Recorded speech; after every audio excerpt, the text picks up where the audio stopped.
Alright, welcome back everybody to Katawa Shoujo. We just had a fight between Lily and Shizune and we picked Lily's side and back we are.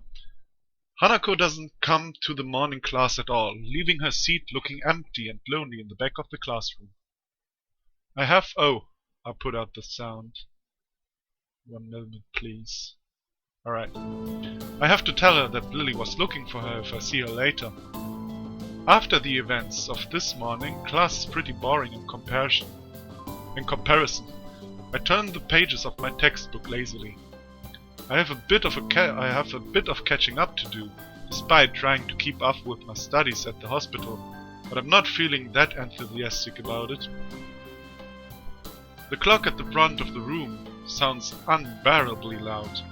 The teacher hasn't said anything in over 7 minutes, instead opting to cover the board in rows and rows of equations taken directly from the book.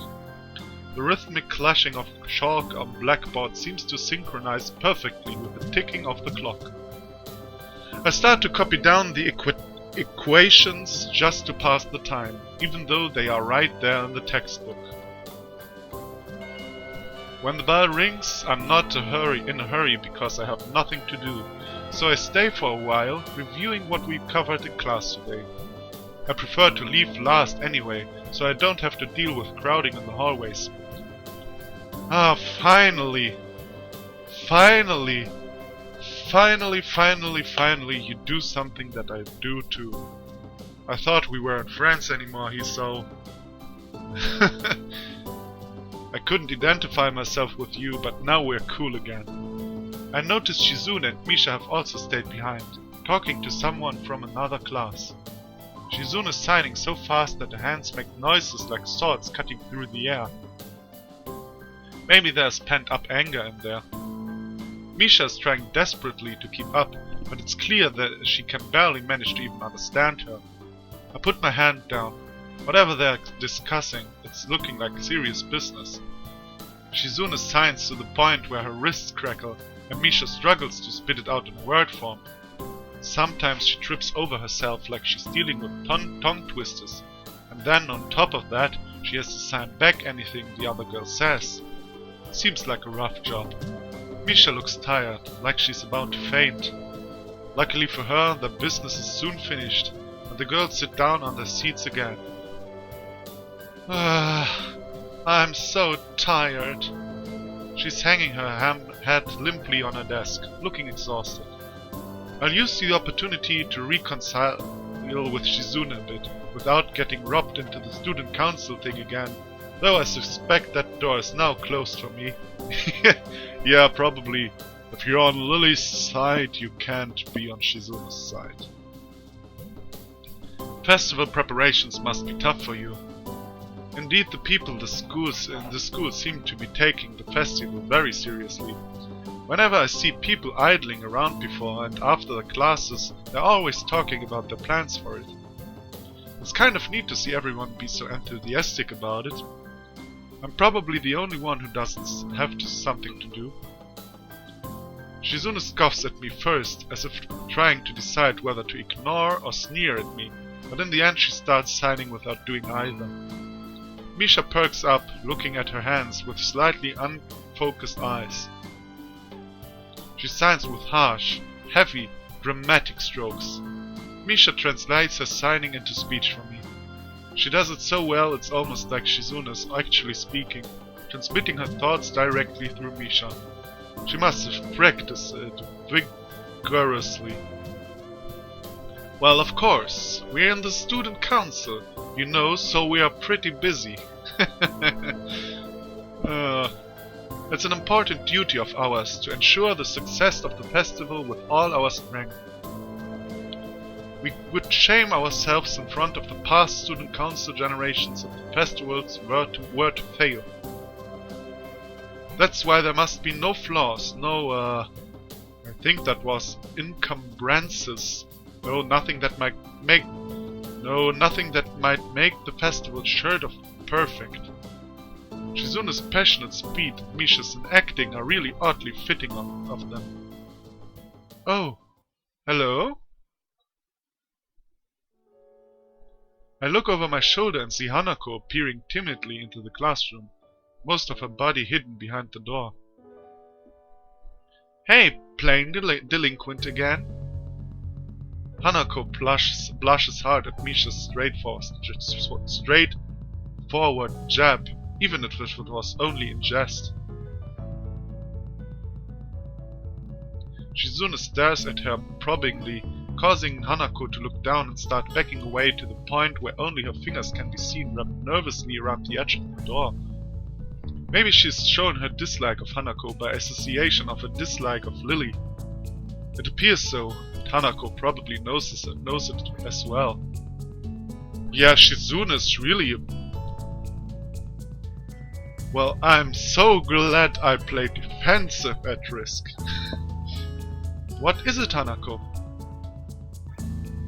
Has Lily been here? Sorry, haven't seen Sato. She came by in the morning though. Hanako keeps looking uneasily at Shizune, who stares back at her with her usual studying gaze. What is she trying to do?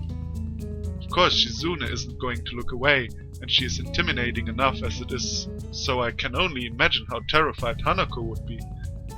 It is a little uncomfortable watching Hanako's reaction to Shizune's normal behavior. This is what happens when two people of two different extremes meet, it seems. Do you know where she is?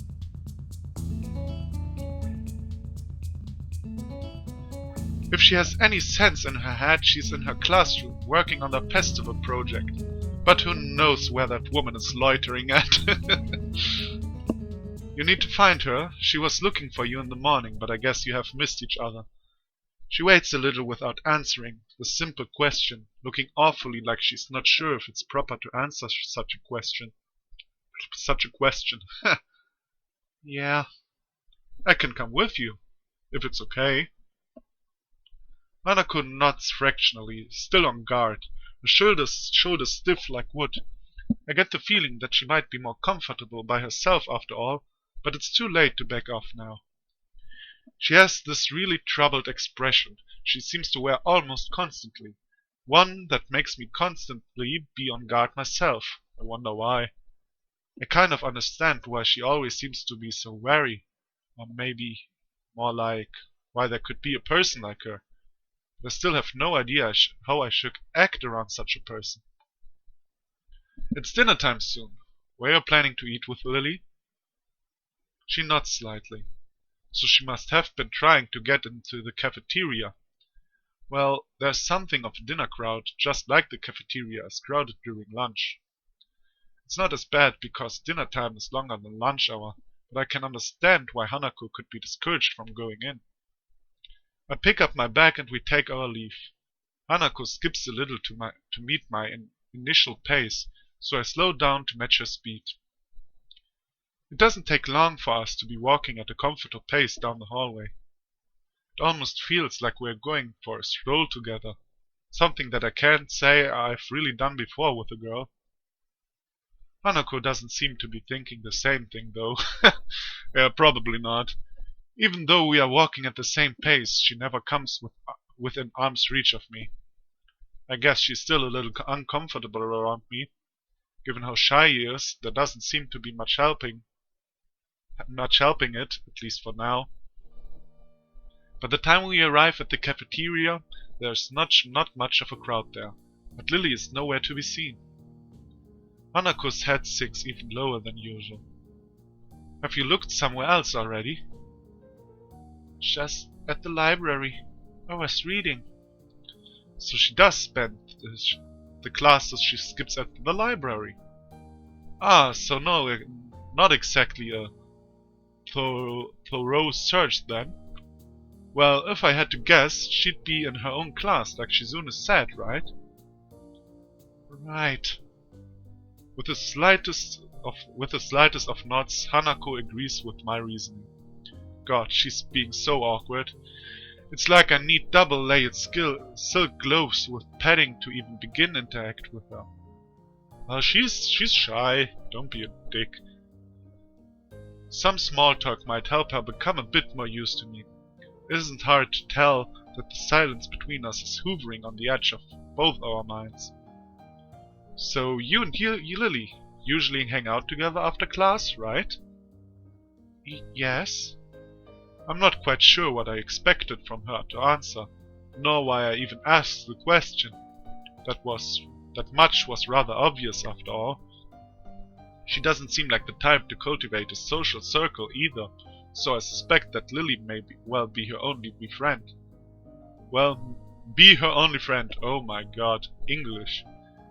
And I'm talking like 2 hours straight now. Sorry for starting to talk even more nonsense than I do anyway. Must be a pain being in different classes, I'm guessing. She gives a sharp, almost reflex nod. Compared to Lily's careful thought about her actions and speech, Hanako hastens to make her answers as prompt and short as possible. Lily comes by the classrooms, though, even when she's busy.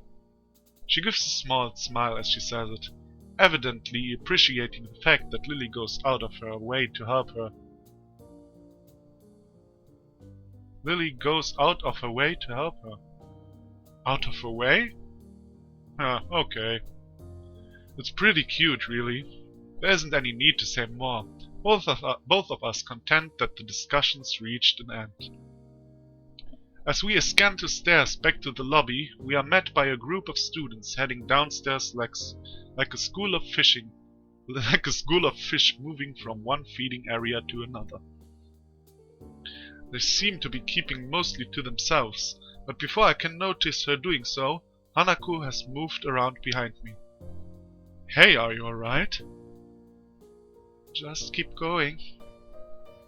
The students pass us without as much as a second glance, and Hanako takes up position to my side again as we enter the building, a momentary reprieve from her anxiety, all but snatched away. Okay. Even as we climb towards the third floor, she doesn't seem to relax. What's wrong? It isn't as if I've never known a shy person before, or even shy girls, but Hanako seems to be pretty far beyond what I'd call normal in her fear of other people. Yeah, I already told you she probably has some kind of trauma. If it weren't for Lily acting as a mediator, I doubt Hanako would have even been able to walk beside me like this. She seems to completely shut down in the presence of others. The rest of the walk up to Lily's classroom continues in strained silence, while I rue her inability to socialize at all. After we make our way up to the stairs, the noise coming from Lily's classroom is audible from halfway down the hallway. I wasn't expecting such a din at all. By the way, I wonder what kind of painting this is. Well, I guess we found her. This wasn't hard. Did Hanako come here first, then come to me for backup, I wonder? Well, if that's true, then at least she's starting to trust me a little. That can only be a good thing. Right. Eventually, the two of us reach the door to class 3-2. With Hanako less subtly positioning herself behind me, I open the door. Inside is a hive of activity, seemingly every student in the class talking at once as they work hurriedly on their separate tasks. Going by the paint cans, decorations and banners being made, it must be for the upcoming school festival.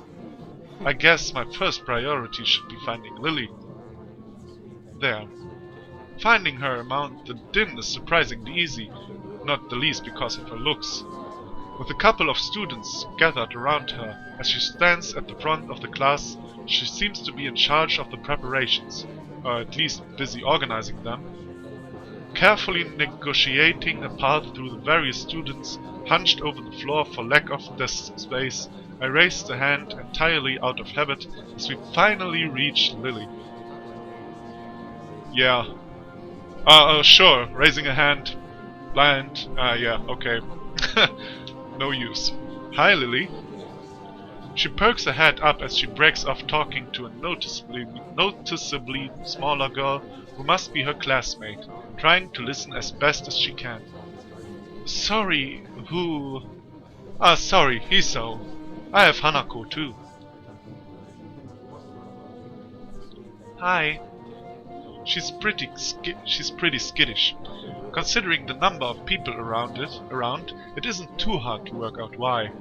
Lily takes a moment pause to assess the situation before turning to the other student once again. For the moment, just ask Moria, Mr. Moria, why are they all so unpolite? For his advice. Kenji is busy with painting one of the banners already. Oh my god, is he painting a feminist world domination banner? I hope he does. A quick nod and she bounces off, fingers carefully sliding along the wall's face for orientation. Wait, Kenji? That Kenji? I quickly turn around, leaning to the side to see past Hanako.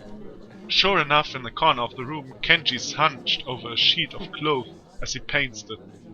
His eyes remain only inches from the brush, reminding me of how close he had to be to make out of my face. Ah, damn it.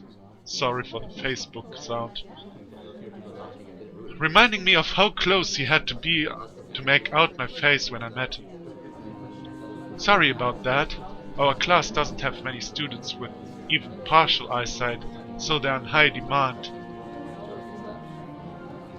That's right. Class 3-2 was specially for students with poor vision. Preparing for the festival must be pretty arduous for them. Need a hand? I could give you help, you know, if you need some. Maybe Hanako could too. A chance to set her mind on something would do her good, but I doubt she has the courage to ask outright. She quickly nods in affirmation afterwards, so I'm confident I made the right move. Lily gives a notable sigh of relief. Ah, that's good. This might actually get finished before everyone goes off to dinner now. Would you be able to help the person painting the main banner? It's a big task for him to do, but nobody else can help. Kenji! Sure. Oh my, I can't wait to see the main banner. She seems surprised that I know him. I can't really blame her. I take it you've met. She talks so wonderful. She talks like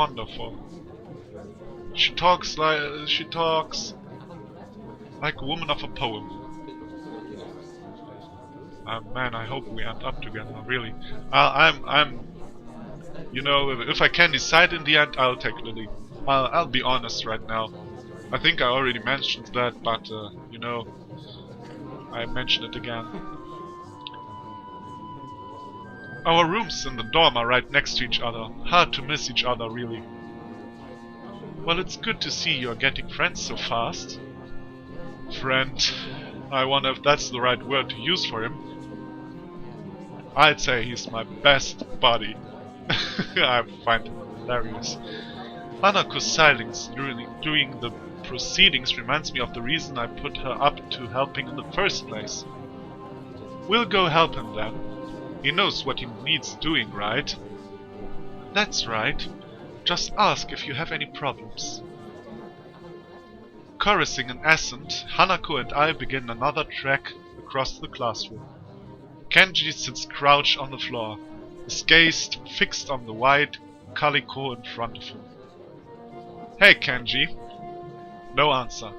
He continues dragging his paint-soaked brush along the large, half-painted kanji that's sketched on the sheet in pencil. Kenji? Huh? What? Who is it? If this is the way he treats class members, it's no small wonder he's working on this alone. It's me, Right, I know that, man. What you doing here, though? So this time he doesn't think I'm a spy or something? His dismissive attitude annoys me. He must be the type to really get focused on his word, hating to be disturbed by anyone until he's done, I suppose. While we talk, the sound of Hanako's footsteps as she walks out from behind me remind me that she's here. I was just going to help with the banner, Hanako and I, that is. Hello. Oh, hi. I guess that's okay. No conspiracy? As soon as Hanako enters the equitation, his demeanor takes a complete about face. The sudden full possibility is slightly unsettling. Oh right, woman. On second thought, this might not have been a great idea after all. Hanako and I grudgingly sat ourselves down on the opposite side of the clothed banner to Kenji, noting the several small paint tints on the ground around it. Noting the several small paint tints on the ground around it. Man, I should read more careful. Class 3-2. Noodle style? You guys selling noodles at the festival on Sunday? Yeah, some stalls outside, or something. Or something. His non-committal nature sparks a fair amount of suspicion on my behalf. The task at hand comes first, though. So how do you want to split this? We do borders while you do text? Do you want to switch and do the borders? Text is mine. You do borders. He has surprisingly strong feelings on the topic. As I reach over to grab a brush, I notice Hanako is already debating between colors to use. By the time I've put brush to cloth, she's already started on a delicate pattern. Looks like my idea of taking her mind off everyone around her worked. With a dark blue stroke, the three of us silently get to work. Not before Kenji takes advantage of Hanako's working to lean towards me and whisper conspiratorially, though. Okay, man. Why are you here? Hanako just wanted some help to find Lily, that's all. He apparently disapproves of my motivations. I get it. It looks like I misjudged you. You're infiltrating them, aren't you? Going deep undercover.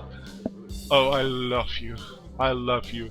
Okay, I'll take it back what I said. If I want to end up with somebody with Kenji. You know, and then get divorced after like 2 seconds because he goes on my nerves, but this man in little portions is hilarious. I should have guessed. Letting the truth slip by him would probably be better than outright lying or annoying him in any case. Is that why you are here? Obviously. It sucks, but there's no better way to get intel than going in yourself. We gotta stick together, man. This is a harsh school, harsh world. Yes, very harsh. He misses my true meaning as he leans back, satisfied. I'm sympathetic, yeah right, to his cause. I'd better get down to work. Finished. Looks like I am too. Good job. The two of us connect up the lines of our patterns, mine being as close a copy as I could manage of hers. With a grunt, I lever myself up from the floor and look around. Aside from Hanako and myself, there's only Kenji left finishing off a sign as well as Lily and a couple of students talking among themselves in the classroom. Looking at my watch, it's no surprise. It's getting pretty late. Need a hand? I offer a hand to Hanako, which she uses to get herself up. Aww. As she does, I can't help but glance at her wrist. If her scars extend even to there, just how much of her body was burned? None of your business. Yeah, well, he thinks it. To be honest, I probably would think that too. But you know, no hard feelings. I feel a pang of guilt about it, yeah. Okay. I don't judge you. However, as she quickly covers her wrist with her other hand. Looks good, doesn't it? She looks surprised for a moment before noticing that I mean the banner. Yeah, it does, I guess. The smile shows that she feels a slight sense of pride in the result, just as I do. With the floor significantly neater for the decorations being placed on desks and shelves, it's much easier to get to Lily as we cross the room. We have finished the banner. I guess that's all that needs to be done. Lily gives an appreciative nod. Thank you, Hisao, Hanako. If there's any way I can thank you. It's fine. Beats sitting in my room studying at any rate. I don't mind either. She nods before suddenly remembering one last person. Oh, is Kenji still here? Just as I open my mouth, Kenji gives the answer from the other side of the room. Yeah, just finished. He carefully slides a sign onto an empty section of shelf to dry, before quickly walking past us and out the door. See ya, man. Bye. The remaining 2 students say their goodbyes to Lily before talking their cue to leave as well, leaving only the 3 of us. Well, I guess that's everyone. I hope we don't have to do anything like that again. Working past school time? Indeed, the class's plans this year were ambitious. Maybe too ambitious. The stalls look nice though. She's right, it shows that a lot of work's gone into them. My, I'm sure a lot of us would be glad to hear that.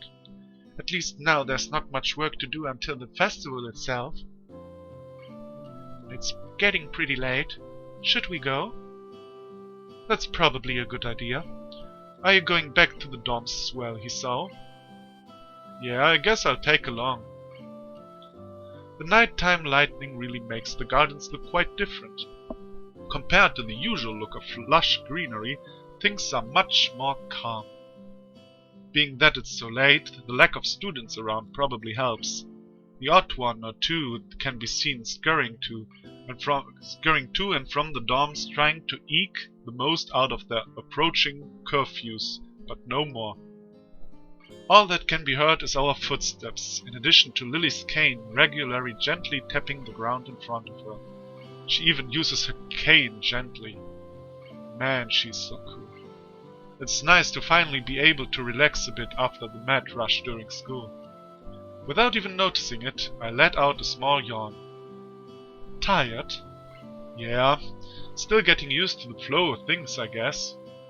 The thing with Shizune took me kind of off guard, though. I grit my teeth a little at the candid mention of their rather public spat.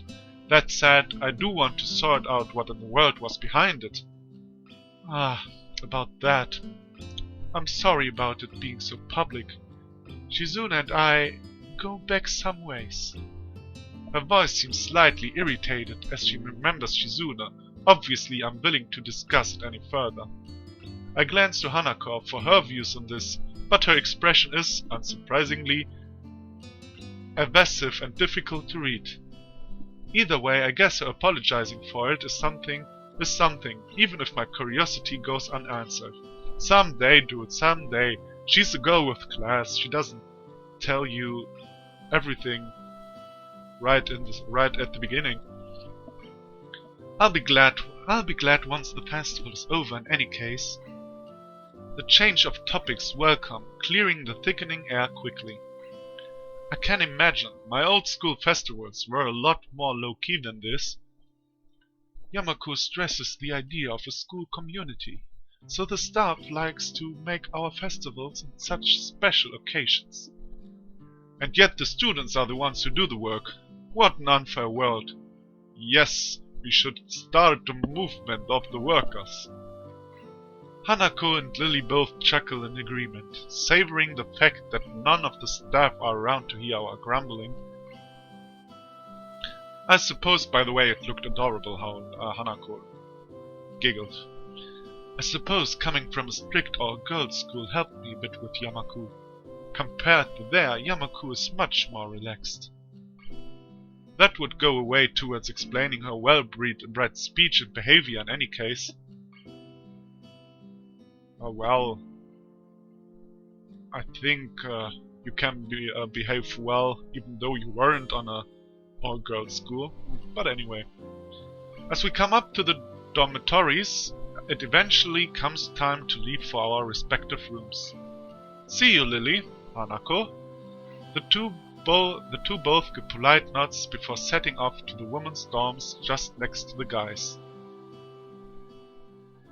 As is to be expected of such an arrangement, there's a staff member casually patrolling around outside to prevent any nighttime shenanigans. Right. No switchy of people of different gender, if you know what I mean. Walking past him, I quickly stretch my arms and rub my neck, both quite sore after having worked on the floor for so long, before walking to my room. It feels good to actually have direction though. After so long in the hospital, the everyday facts of studying, homework and teachers seem almost a blessing. I guess if things continue like this, my time at Yamaku might turn out okay. That's a good thing. Adhering to the nurse's nagging voice in the back of my head, I set my alarm clock to wake me up early enough to go jogging again. I made a promise and I'm going to keep it. Besides, Amy is bound to rat on me if I don't show up. Yeah, probably. But it's not all that bad. Yeah, Amy is cool. I like Amy.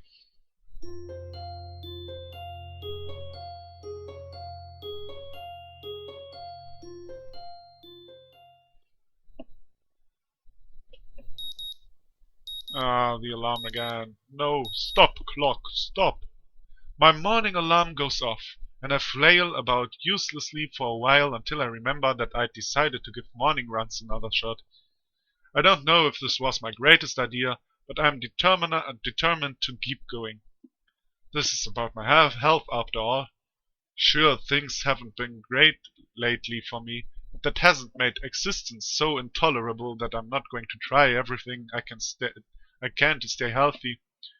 You know, I would do sports, but I probably wouldn't be running. Maybe cycling, you know, I hate running. I like cycling though. Besides, it's all about asserting some kind of control over this thing, right? If I can manage that, well, I can manage anything. At least that's what I keep telling myself. I hope you take your pills, boy.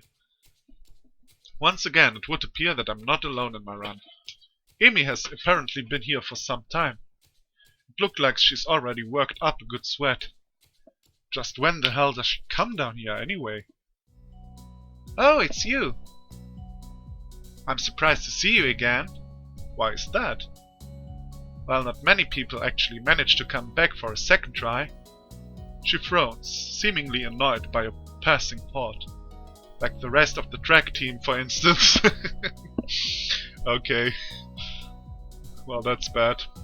Still, it was only supposed to be on a volunteer basis, so it's not that big of a shock. And I guess it's pretty early in the morning. A shrug, and suddenly it appears that she's forgotten what she was talking about. The frown disappears entirely, and she seems to snap back to her previous train of thought. So, come on then. What? You're here to run again, right? Oh, can I do something else? Well, yes. So come on. I find myself suddenly grabbed and yanked onto the track.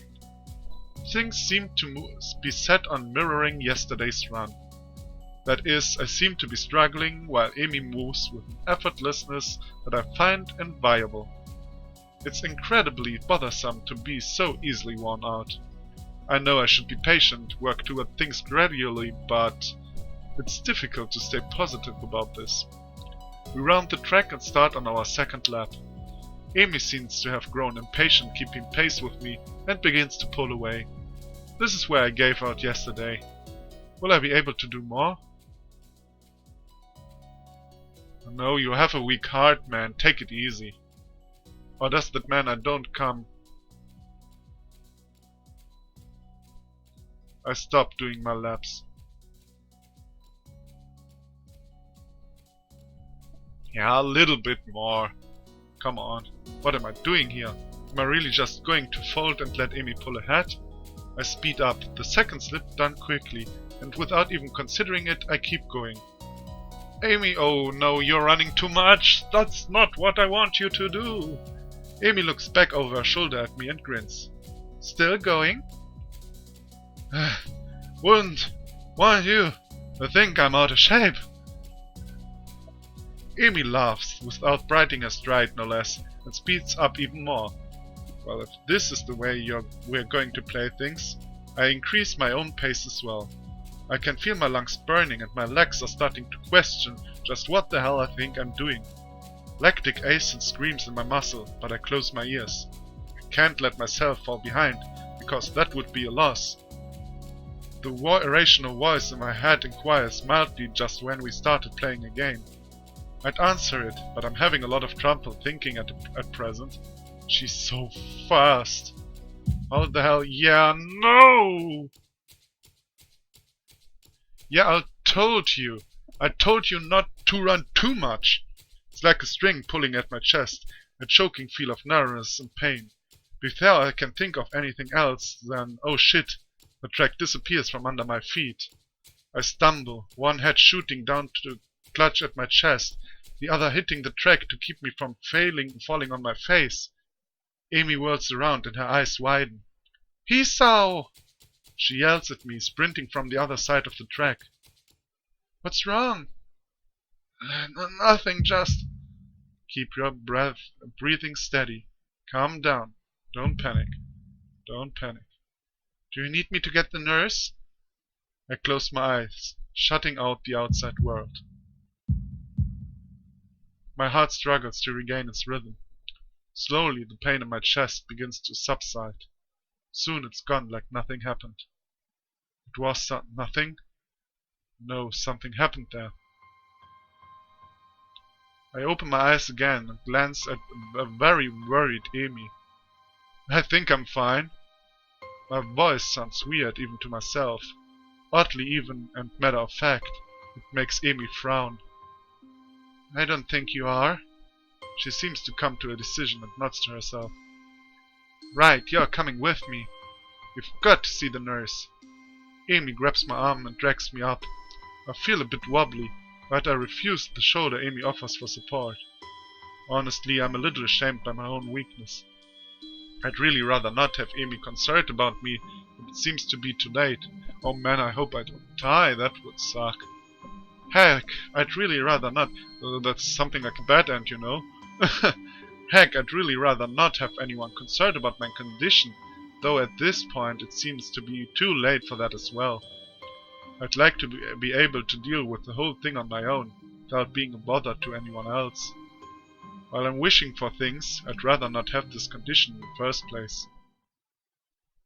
Nurse!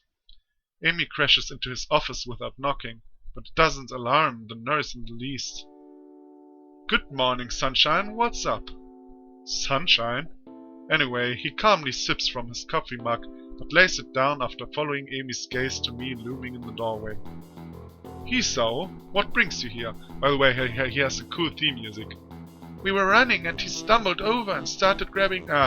Easy there, Amy. Calm down. Hisao, what happened? I don't know. We were running and then my chest started hurling like that time before, but went away after a few seconds.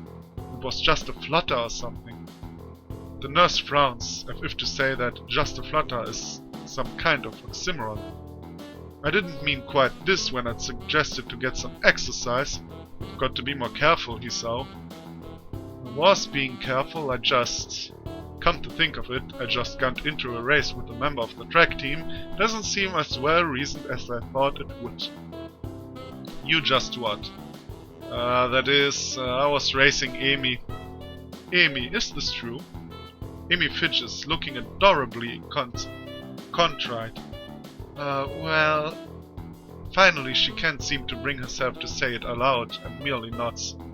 The nurse sighs and rubs at his forehead with one hand tiredly.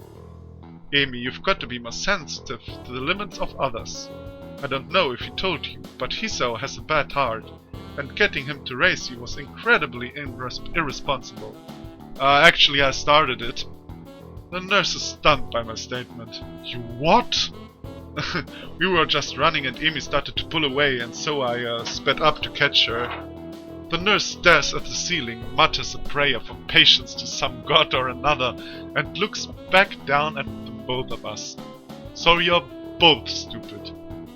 That's a comfort, I guess. Now come on, Hisao. I've got to make sure your heart's not going to explode or something. I dutifully obey and follow him to the adjacent room where we ascertain that I am in fact not going to keel over and die. So, how does it feel? I don't know. Nothing much. Tired. But it might be just from the exercise. You should stay here for a few hours and rest, and we'll see how you feel after that. I'm not going to object, so I lie down on the infirmary bed. A thoroughly miserable Amy comes in after getting an earful from the nurse in the other room. I couldn't hear what he said through the closed door, but I'm sure it wasn't pleasantries. Look, I'm really sorry. That's not your fault. I should have been more careful. Hey, you didn't know, it's not your fault. Yeah, that's what I said. She looks awfully down and sorry, and my reassurances don't do anything much to cheer her up. I want to make it up to you. Again with that decisive nod. So you have to come to lunch with me. I bring it for you, okay? Something really good. I start with a "you don't have to," but then shut up and just nod at her when I see her face. I wonder what would have happened if I would have stopped. Would there be a totally different day? Good. We meet on the roof. We? Yep, the weather's nice now, so the roof's a great spot for lunch, you know. I see. You'll come, right? You wouldn't deny me the chance to make it up to you. Of course not. Great, see you there. I stay afloat somewhere between asleep and awake, feeling completely drained. Not only my body, but all of me is limp and paralyzed, apart from my senses. I swallow with difficulty and then try to lie as still as I can, which in this state is not a very hard thing to do. The nurse is shuffling around on the other side of the curtains he drew to give me privacy. I can see his shadow shifting about in the sunlight. He has opened the window of his office. It's windy outside. The clean white curtains flutter in the breeze in a heavy, lazy motion, like waves. Light sifts through them slowly, half absorbing into the fabric. And I go to sleep. I close my eyes. The breeze on my face feels like the soft fabric of the curtains. I listen to the sound of my heartbeat for a moment, trying to shut out the sound of the nurse tapping away on his computer and my own heavy breathing. It's steady. Damn it, not even a week and I end up like this. I really screwed up this time. Should have known better than to play the half-baked sports star in front of a real one. And why did I try to act brave, like that heart flutter was no big deal, even when it was obvious that it was? It was just a reflex to push it away, to keep it inside. I didn't want it to happen. I didn't want Amy to see it. Stupid. I have to be more careful, or I will end up in the hospital again, or worse. That's my final thought before I give in to the tiredness. Really, it's really not very much like me that I decided to do the dumb shit. Why did I decide to do the dumb shit? I knew something like this was going to happen. But I thought I just was going to race a little bit more, not try to race Amy. I fell asleep. For how long? What time is it? I'm feeling a little lightheaded and I keep blinking compulsively. Pushing the curtain aside, I squint my eyes against the unfiltered light pouring in from the window. The texture of the canvas feels nothing like the wind did before. The nurse looks up from his work, sitting exactly where he was before. How are you feeling? I can't really tell, so I don't answer anything. I feel kinda groggy from falling asleep at such a weird time. Hopefully I don't look too weird. What time is it? Me croaking the questions to gain some orientation. The nurse looking at his wristwatch before answering. Things seem to happen in slow motion.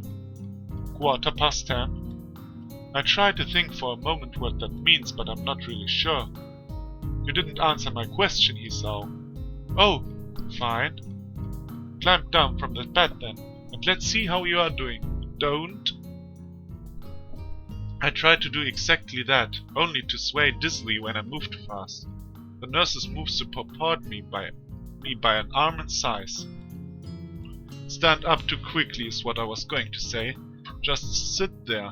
I'll check your pressure to make sure. Alright, one moment, I have to drink some.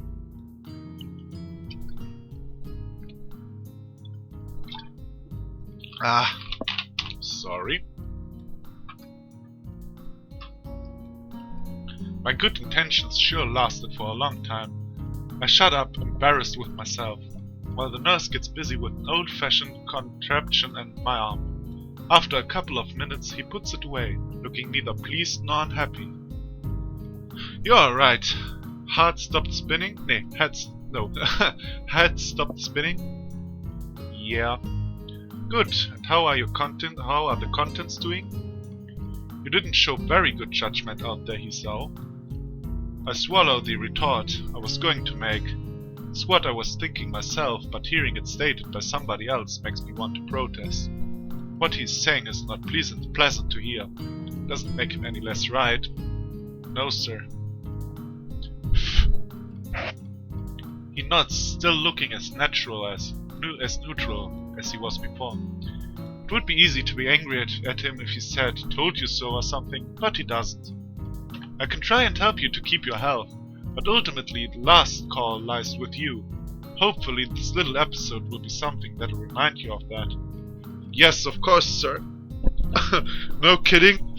Never again. Here, a note for your teacher, to avoid interrogation. I take the slip of paper he's offering, and then make my leave as I can think of anything else to say, nor even really want to. Stay out of trouble, you hear me? I don't think it was anything but a scare, but next time could be different. I hear you. There's some way to get... maybe we should stop. But I'm enjoying it so much at the moment. I think we are going on. Are we going on? We are going on. Yes! There's some way to get to the school building straight from the auxiliary building. But I'm not keen to fight out and possibly get lost, so I go out from the exit that I know works. I stop at the stairs of the auxiliary building, deliberating for a moment between going to the dorms to get my books and stuff and going straight away to the class. The sun stings my eyes, so I head towards the dorms. The halls are quiet, as the country yard was, naturally so since everyone is in class. I knock lightly at the door of 3-3 and push open the door when Muto calls from the other side. Sorry I'm late. 15 pairs of eyes turn to me. Good morning, Nakai. Muto seems to be somewhat confounded by my coming in late, as if I interrupted his flow or something. Judging from the rambling lectures his classes tend to be, that might be the case. So he rambles? I think he's just there and making everything too hard and writing on the board. Well, anyway, I pass him the note the nurse gave me. Muto takes it with a nod and reads it quickly. He lifts his eyebrows and gives me a kind of a stern look, but doesn't say anything, just nods solemnly again. I shrug and he gestures at me to run along, so I naturally do. The class goes on lazily. I think I'm starting to get into the rhythm of the school. I have even stopped worrying about taking notes and being overly attentive. The first days I was pretty high-strung in class. Muto finishes his lecture about electricity early, but continues without a pause about the festival. So we are only having lessons with Muto? Seems like it. Well, we probably... it was mentioned what kind of teacher he is, but I forgot. So, as you know, the festival is on the day after tomorrow. I hope everyone's projects are going to be successful this year. So yeah, even though you're a homeroom teacher, you didn't really care, so maybe it's like that in Japan, I don't know. It's definitely not in Germany. Have a good time, but also come Sunday, please keep the meaning of the festival in your minds. Games and fried food. Well, what did we do when there were festivals or something like this at school? I don't even remember. Did the teacher do something special then? I don't know. Oh, who cares? Everyone bursts out in laughter, and so do I. Yes, thank you, Mikado. What did she say? Oh, the remainder of his sentence is buried beneath the ring of the lunch bells, and everyone starts packing their things. Now in Germany a teacher would say, "The teacher ends the lesson." I swear they do that, it's annoying. Muto deliberates for a moment, but since almost nobody seems to pay attention anymore, he gives up and sits down. It's crowded in the hallway, or as crowded as hallways in the school probably get. Most of the students seem to be heading down for the cafeteria. Normally I'd join the flow and grab a lunch myself, but today is different. Today I've been invited to lunch on the roof. An odd location, but that's where I was told to go. Fortunately, I managed to find shelter from the storm in the lee of the classroom door, so I think this is now going in Amy direction. I would be cool with Amy, really, but I'd prefer Lily. I have to be honest. I prefer Lily. My list is in the moment it is Lily, Hanako,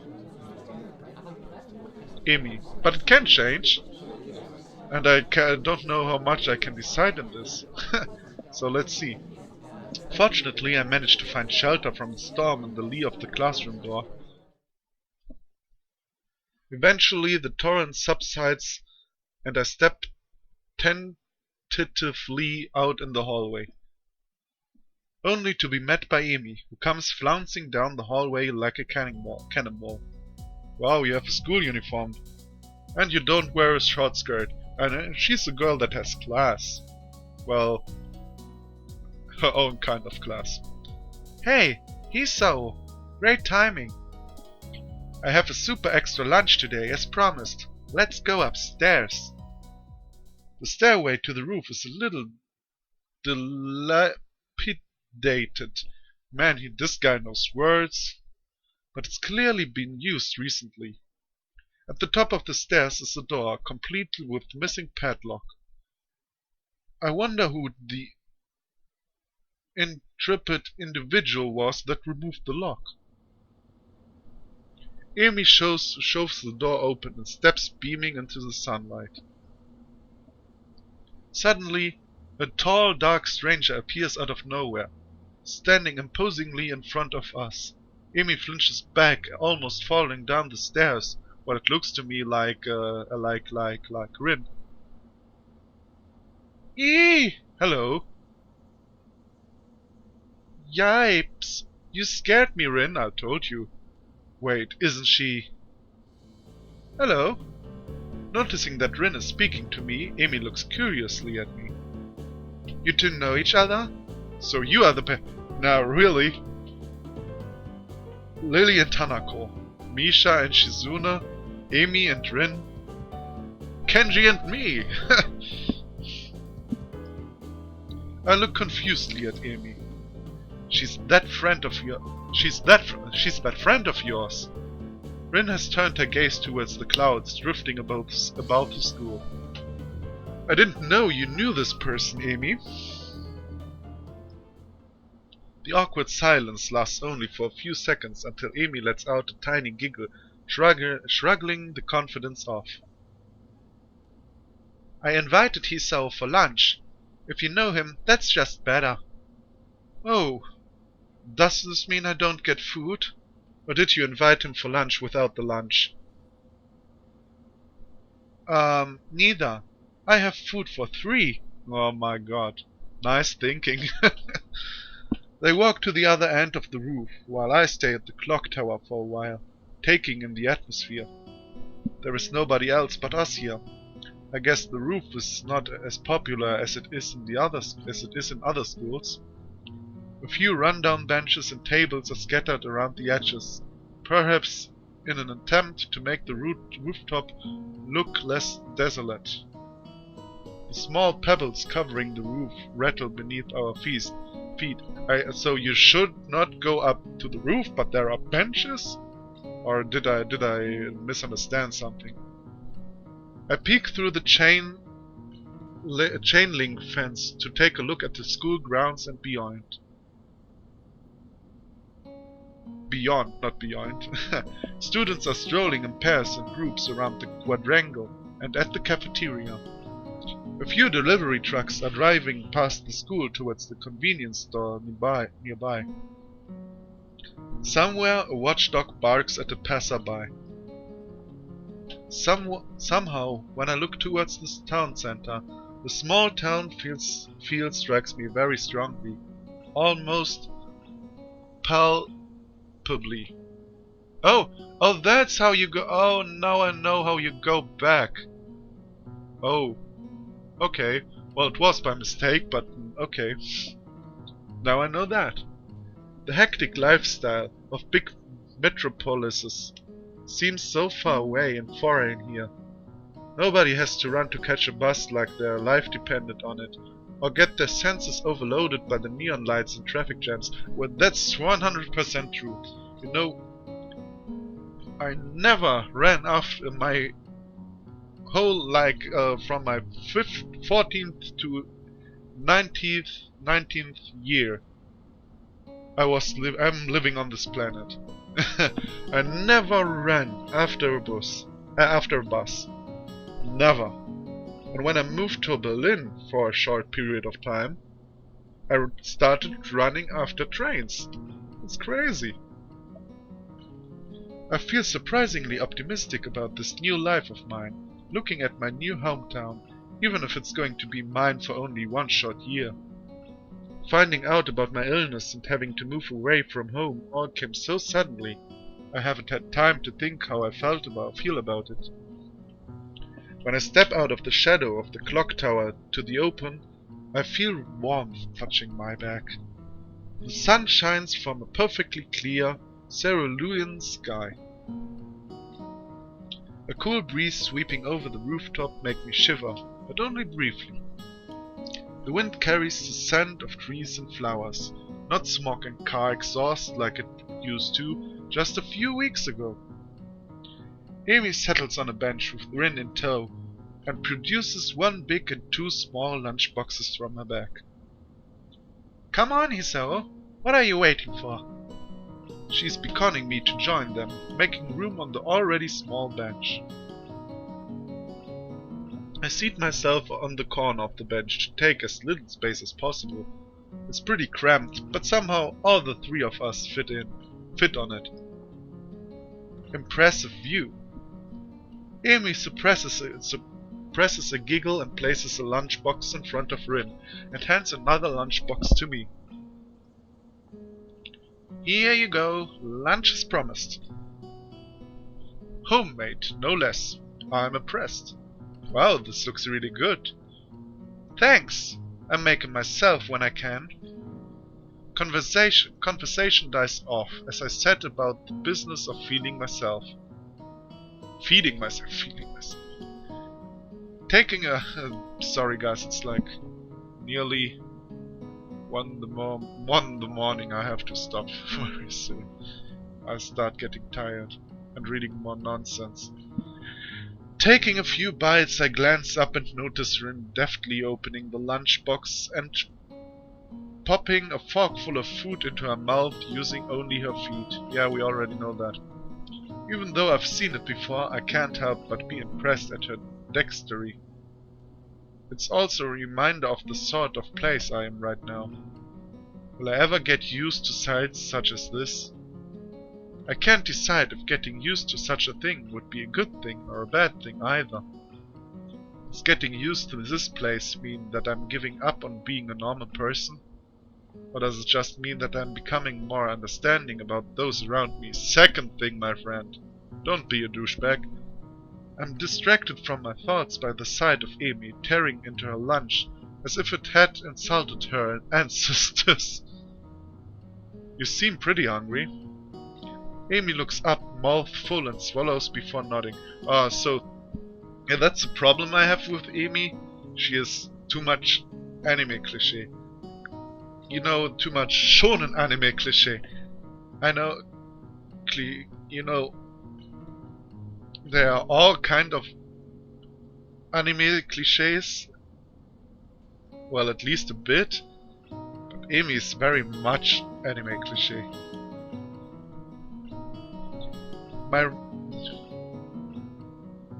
Anyway. My morning run always works up in my appetite. Which is great because Lena burned through lunch pretty quickly. Helps me keep my girlish figure. What would happen if you'd lose it? Well, would you become a man? Yeah, I like Rin. I very nearly choked on my lunch trying not to laugh. It's a figure of speech. Does your figure have to run in the mornings too? Do you always talk like this? Talk like what? Like what? I think that answers my question. Never mind. So, I struggle to think of small talk and settle on the obvious question. How'd you two meet? Rin seems content to let Amy answer this question. Someone in the housing department thought that we'd complement each other well, so we were assigned rooms next to one another. Complement each other? One has no arms, the other has no legs. You're really not a genius. Like shoes and a suit. Huh? Amy giggles at my confusion. Put us together and we've got all our limbs, get it? Ah. So I started helping Rin get ready in the morning, and that was that. I mean, you can't help someone get dressed every morning and not get along. I see. Rin chooses this moment to interject. I have trouble with shirts. Right, that seems fairly obvious. Really? Oh no, is she serious? Really? Kind of. This isn't helping, but at least Amy seems to find the whole thing funny. That combined with the fact that Rin is genuinely curious makes me feel slightly better and yet confused. I mean, you've got no arms. So putting on a shirt seems like one of those things that would be difficult. You know what? I'm going to just stop talking now. It'll save me a lot of trouble in the long run. Rin nods in what I suspect is meant to be a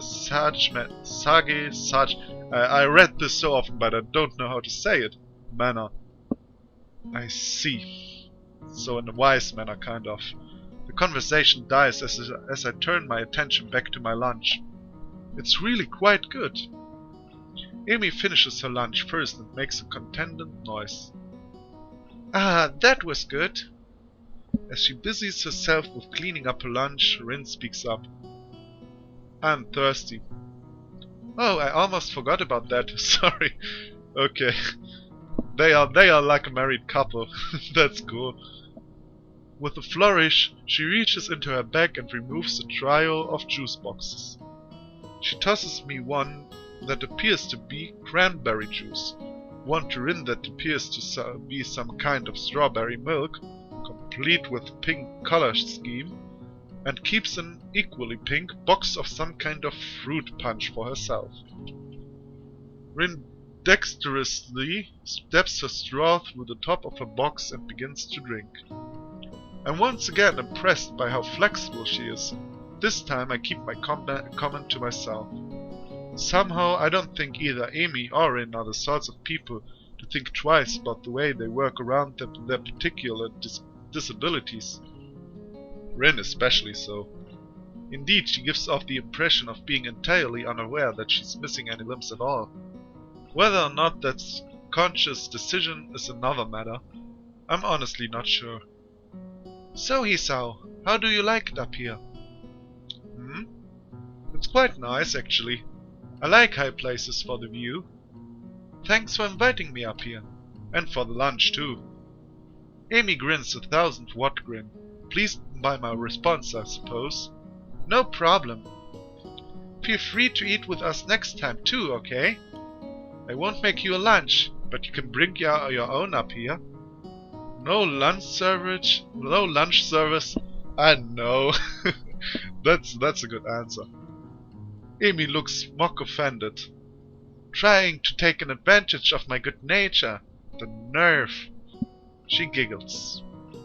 Well, if that's your answer, I guess Rin and I will just keep eating lunch all alone. I am suddenly assaulted by the most heart-rending puppy dog eyes I've ever seen as Amy pouts. Kidding. I was kidding. I'd love to eat lunch up here again. Good location. The company's okay too. Amy frowns a bit at my declaration of okay, but seems happy enough that I've accepted her invitation.